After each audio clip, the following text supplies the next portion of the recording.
En la actualidad estamos teniendo un gravísimo problema de culturistas que están cayendo enfermos, incluso están perdiendo la vida por el excesivo uso de esteroides. Y no nada más esto sería quizás un problema asumido y aceptado porque el culturista profesional asume o debería asumir y entendiendo lo que sean los riesgos que se exponen. El problema está en que hoy en día la gente común, muchachos muy jóvenes, están cayendo en el fatal error de utilizar esteroides a muy temprana edad. Y creo yo que el problema ni siquiera es solamente el hecho de usar los esteroides. El problema está en usar situaciones como ciclos de esteroides que representan un verdadero problema porque la mayoría no sabe exactamente cómo funcionan, los efectos secundarios reales, todo lo que implica el uso de esteroides. Y yo creo que el grano de arena que podemos aportar a aquellos que conocemos del tema es precisamente informar a la gente, ponerla al tanto de los riesgos reales que esto conlleva. En la mayoría de los casos no hace falta usar esteroides para llegar a una ganancia muscular porque en la mayoría de los casos no se pretende llegar a un punto de competición. La intención que me lleva a hacer este video es precisamente formar e informar a la gente porque es el conocimiento, es la única herramienta que tienes para evitar grandes errores.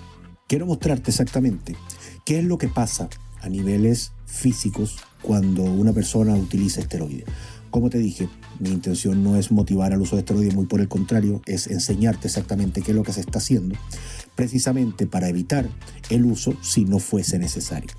¿Cómo funciona? Mira, antes de mostrarte exactamente cómo funcionan los esteroides una vez están en el cuerpo, quiero mostrarte un punto básico para que se entienda el cómo se perciben exactamente los esteroides siendo lo que son, hormonas análogas. Lo primero que quiero que entiendas es que los esteroides en general son copias de hormonas que nosotros mismos, a niveles naturales, a niveles endocrinos, producimos. Cuando nos enfrentamos a ciertos esteroides, por ejemplo los derivados de, el cuerpo no los toma como un derivado en sí mismo. Las interacciones a nivel del sistema de receptores androgénicos no valora estas interacciones. De hecho, precisamente por no percibir que hay modificaciones en su estructura, es que son capaces de interactuar con todo el proceso que te voy a indicar un poco más adelante. Cuando se utilizan derivados de la testosterona, se utiliza derivados de la nandrolona, se perciben a niveles de interacciones con receptores androgénicos como si fuese testosterona.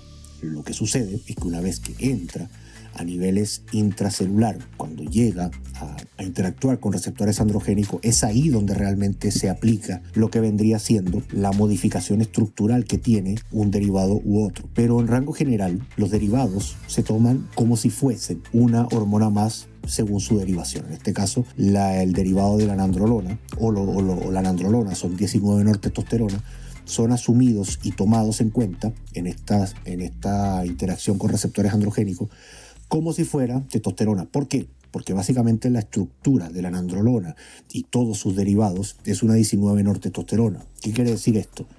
Que a la estructura base de la testosterona sin modificación alguna se le hacen modificaciones en la posición 19. Básicamente se le elimina este carbono y se deja en forma de 19-nortestosterona y es donde pasa a convertirse a nandrolona. Entonces los derivados de la nandrolona en sí misma, derivados de la testosterona, son asumidos dentro de estas interacciones intracelulares como si fuesen testosterona. Exactamente pasa lo mismo con los derivados de la DHT o dihidrotestosterona. El cuerpo no va a hacer una diferencia entre si es un derivado o es dihidrotestosterona como tal. No, se toma en cuenta como DHT, tan simple como eso, y es por eso que es capaz de interactuar. Entonces, a niveles de interacción, no existe tal cosa de el derivado, no existe tal cosa de esto es un derivado, no. Se toma tal cual es la fuente de origen o el derivado de la cual procede. Aclarado este punto, ahora sí vamos a ver cómo funcionan exactamente los esteroides en tu cuerpo. Una vez que la liberación en sangre es efectiva según el condicionamiento que pueda tener la esterificación que esté apegada a la estructura molecular del esteroide X que sea, una vez es liberada en sangre, es donde empieza realmente todo lo que es el verdadero camino. Si no es llegar y aplicar, no es llegar y inyectar y punto, y estamos hechos. No, esto no funciona tan así, tan simple como se trata de ver muchas veces. Una vez que esta hormona análoga está liberada en sangre, vienen las primeras interacciones con el ambiente hormonal. ¿Qué es el ambiente hormonal? Literalmente tu sistema circulatorio. Ese es el ambiente hormonal.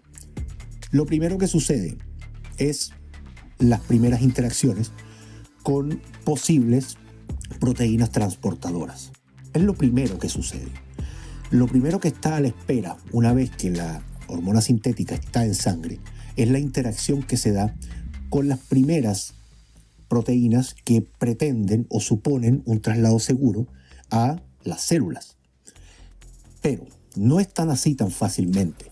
En este punto, lo primero que sucede con estas hormonas análogas es el encuentro con la conocida SHBG, globulina fijadora de hormonas.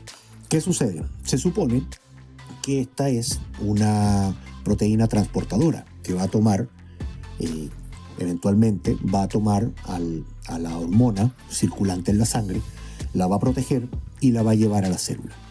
En teoría eso es lo que debería ser esta SHBG, pero en la práctica no es tan así. ¿Por qué?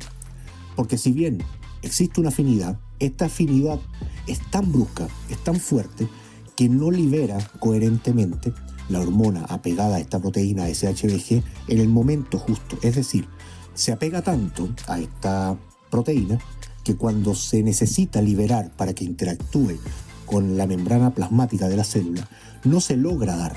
Y entonces, ¿qué es lo que sucede con esta hormona sintética apegada a esta SHBG? Termina sucediendo en que esta hormona se termina convirtiendo en un metabolito inactivo. Es decir, no cumple su función, se deshabilita y queda como un metabolito inactivo. Tan simple como eso. Es por eso que el SHBG, la globulina fijadora de hormonas, es tan importante medirla, no solamente en el campo deportivo, no solamente en el campo de los TRT de aplicaciones exógenas por temas de terapia hormonal, no solamente en temas deportivos en general, sino en todo punto de vista, porque muchas veces las personas, el hombre, tiene problemas de presencia hormonal y ni siquiera es un problema de producciones hormonales. Muchas veces es un problema producido por este SHBG que no está dejando de que las cantidades necesarias de hormonas lleguen al punto de interacción con la célula. En este caso, el que viene a salvar la presencia de la hormona en sangre es la albúmina. La albúmina es una proteína muy similar en su estructura a la de la SHBG, la de la globulina fijadora de hormonas, con la diferencia que su afinidad no es tan brusca, no es tan fuerte como la de la SHBG. Entonces, ¿qué es lo que sucede?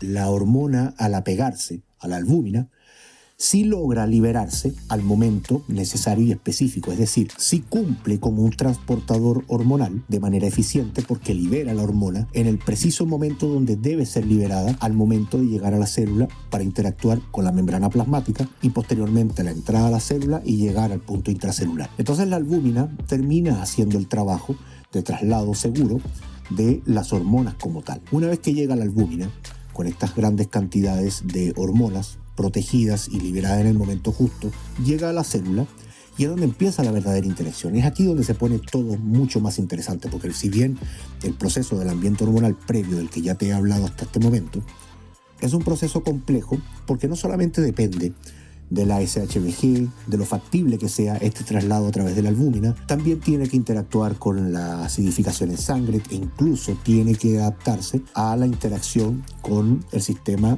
inmune, es decir, los glóbulos blancos. Algunas ocasiones, cuando las cantidades hormonales son superiores a las presenciales a niveles naturales endógenos, el sistema inmune termina contrarrestando la presencia de la hormona. La llegada de la hormona a la célula, que es lo que sucede en la célula. La albúmina termina liberando en el momento preciso y justo, en este caso al factor hormonal. La hormona termina interactuando primero que nada con la membrana plasmática, la parte externa de la célula. Pero ¿qué sucede? Los receptores androgénicos, la gran mayoría, no están en la parte externa o en la membrana plasmática de la célula. Están a niveles intracelular, es decir, dentro de la célula, no en el núcleo, que en el núcleo tiene otra función que ya te voy a hablar de ella, pero tiene que entrar a esta célula. ¿Para qué? Para poder llegar a interactuar con el receptor androgénico. Mientras eso no pase, no sucede absolutamente nada con la hormona libre por ahí. Tiene que entrar a la célula primero que nada. Una vez que esta hormona interactúa con el receptor androgénico dentro de la célula, es donde empieza lo realmente interesante que te voy a relatar y contar a continuación.